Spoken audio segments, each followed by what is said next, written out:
So you guys want to talk about fuel consumption on the Tank 300? Yeah, I get a lot of questions about that, and I'm happy to say I have some feedback for you. Um, yeah, it is a bit thirsty. It is a bit thirsty. A 2-liter turbo engine pushing a box, basically a brick through the air. It is a bit thirsty, but it depends on your driving cycle, right? So if you're driving predominantly sort of 30 k's each way, or 30 k's in distance each and every time that you go out, then the fuel consumption will actually be not too bad. You might, with a little bit of traffic, slow moving traffic, you probably get on the ultra petrol anyway, probably around 11.5 to 12 liters per 100.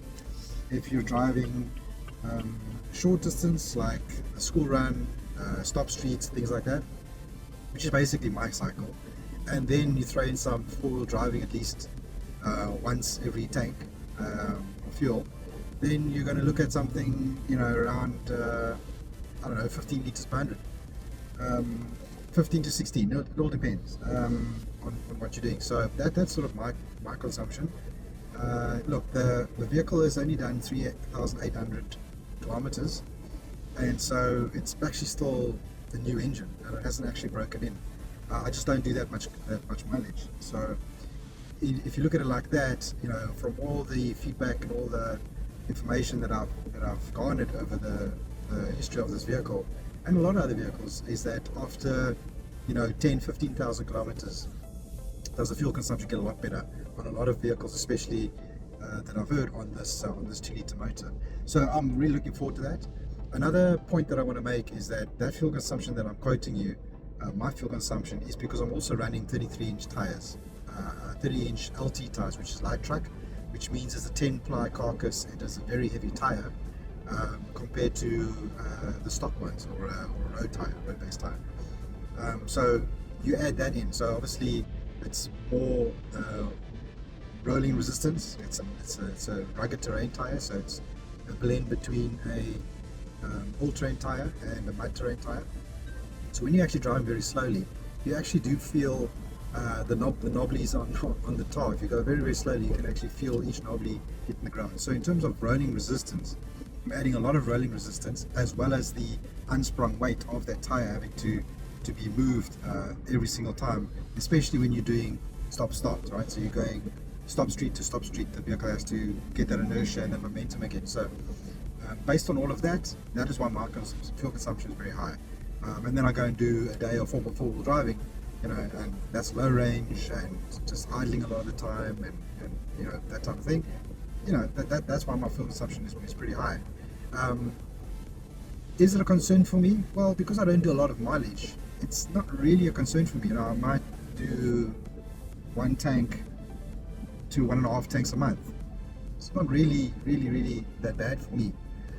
When I do go long distance, I tow about a 1.2 ton, 1.3 ton trailer, camp trailer, and the vehicle's completely packed with blankets and food and all the other things that we need for camping.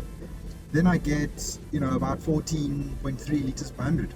That was without the larger tires. So I haven't done a long trip with the bigger tires on. So I'd imagine about 15 liters per 100. Although, like I said, in a long distance, it's a lot better. So that's the truth about the Tank 300 2-liter petrol fuel consumption.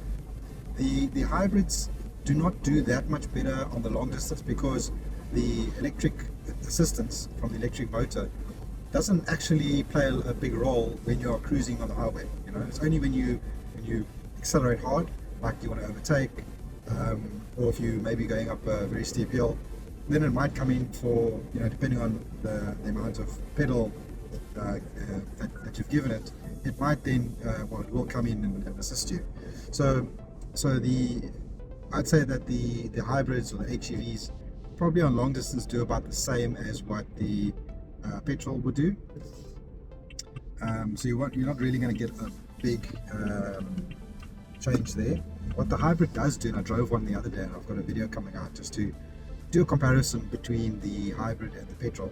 So that one when you're doing stop start, it definitely does help. You know, when you come to a stop, it switches the engine off, and then you can then sit for quite a long time without the engine coming on again, because everything's running off the battery. So the aircon is going and everything is running off the battery, which is actually quite cool. And when you accelerate it, you feel the electric come in, and you don't hear the engine, right? So you accelerate, that's all on battery, and then up to, I don't know, about 10-15 kilometers, then the petrol engine will switch on. Very seamless, very smooth, and then the petrol engine takes you further. If you're driving along at 30 kilometers an hour and then you floor it, the electric assistance comes in, and then it really shoves and it really picks up very quickly. That's really a good feeling. So the car's got a lot of poke, so if you like that, then get the HEV. One thing about the HEV is that the pedal feel is a little bit different in terms of the brake pedal, because it's got regenerative braking and things like that. So you can actually feel the pedal feels a little bit different to the petrol. I suppose you get used to everything. It's not bad, but I think all hybrids are like that. When you want to brake, then it's going to use regenerative braking, so the brake feel is going to be a little bit detached from what you're actually applying in terms of the brake. So but here's the good news. I think we all know, and maybe you didn't know, but the diesel Tank 300 is coming early next year, and that's a really good thing. I think that a lot of you guys have been waiting for the diesel version because you're worried about the fuel consumption, and maybe you want to tow a lot more and you want that extra torque. I must say, with the petrol and towing, I can overtake. Actually does quite well. 380 newton meters of torque doesn't sound like a lot, but it gives a good shove. So it's not bad at all. But the diesel, yes, the diesel is coming, and it's a 2.4 liter turbo diesel, 135 kilowatts, and I forget what the torque is. It's 480 maybe, around there, I think. So yeah, definitely a bigger engine than the current P series 2 liter, and also the P series Bucky is called the P300 now, the new P series Bucky. That's going to have the same engine. So I think those that are fans of the brand are going to be very, very chuffed, and gonna definitely buy a lot more of these vehicles. So I think for you guys that are concerned about the fuel consumption, wait a month or two, and maybe a bit longer, I don't know, but it's imminent, and you're going to be able to get yourself a Tank 300 diesel, 2.4 diesel. Now, I'm definitely going to review it. I'm going to bring you the lowdown on that, and I can't wait for that. My feeling is that with a diesel you are going to get a little bit more of that clatter, but maybe it's a very modern, I assume it's a very modern diesel engine, but you're going to get that little bit of a rougher feeling, I think, compared to the petrol, because the petrol is just a smoother engine. But be that as it may, our market is very accustomed to diesel engines, and I think it's going to fly. I think the Tank 300, because of its off-road ability, and it's just luxurious appointments, and it's really built very well, I think with the diesel engine it's actually going to pick up sales a lot. So that's the lowdown. So I just parked in my garage, so it's pretty dark now. Let's put the light on here. So that's the quick update I want to give about the fuel consumption of the Tank 300 petrol and the HEV. I'm part of the Tank 300 off-road group, and so there's the information I get is from other owners of the petrol and the HEV, and this is all mileage or all fuel consumption varies because it depends on your driving cycle. For me, it's basically going from home, taking the kids to the creche, coming back, going to gym. It's very, very short distances, so, and I've got the bigger wheels on, so that's why my consumption is high. But the other guys, they're averaging, anywhere from 11 to 12 and a half, because they do different driving cycle. Yeah, so if you're excited about the new diesel Tank 300, let me know in the comments section down below, and please do subscribe if you are interested in the brand and you're interested in knowing more about the Tank brand.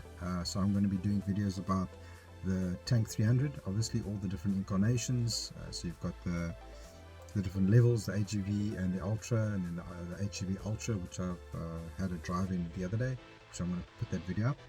And then I'm also going to bring in other tank brands, other tank models like the Tank 500. I think it's very underrated. So I'm going to bring in the Tank 500. I'm going to do a review on that one, give you guys a lowdown. That is an amazing vehicle. Then I'm also going to get the P500 Bucky at some point, give you a lowdown on that one. And then the P300 Bucky, I'm going to give you the lowdown on that one as well. So yeah, subscribe to the channel, a lot more content coming. Please leave your comments, hit the like button, and share this video with other people that are sitting on the fence or just want to know about it, want to know more about it. Yeah, thank you for watching, and I'll see you guys in the next video. Cheers.